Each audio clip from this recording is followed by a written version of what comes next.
Preparations for the long-awaited census are finally underway, but there are still some key details that remain up in the air. Let's break down what's happening and what it means for you. First off, the census, which has been nearly a century-old exercise of Indian governance since 1881, was initially set to kick off on April 1st, 2020. But it was because of the COVID-19 pandemic that the census got pushed back. Now it looks like the process is gearing up to start soon, but there's a question on everybody's minds. Will a column on caste be added this time? Well, a final decision on this issue is to be made soon. Now remember, several opposition parties and a few BJP allies have been demanding a caste count. The RSS had said it had no problem with the exercise as long as the findings were used for welfare schemes and not for politics. So why does the census matter? The data collected from this census will play a crucial role in shaping future policies, including the implementation of the Women's Reservation Act.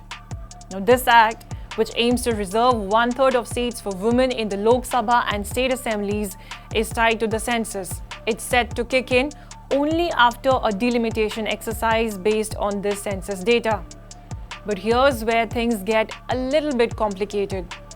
Right now, without the latest census data, both central and state agencies are still working with figures from the 2011 census.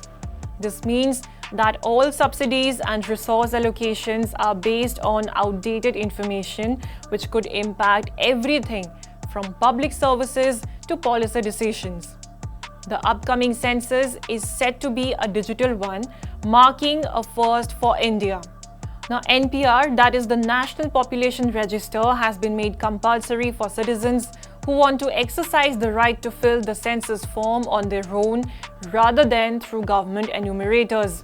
Now remember, these online forms are still yet to be live through a self-enumeration portal. If you want to fill it out yourself, you will need to have your Aadhaar or mobile number handy.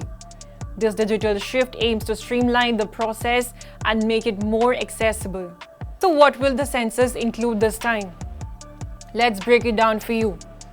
The census will have 31 questions about various aspects of daily life.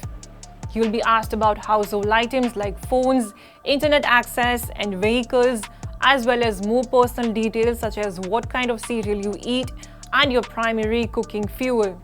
They'll also gather information on amenities like water supply, toilet facilities, and even whether you have a TV or a radio.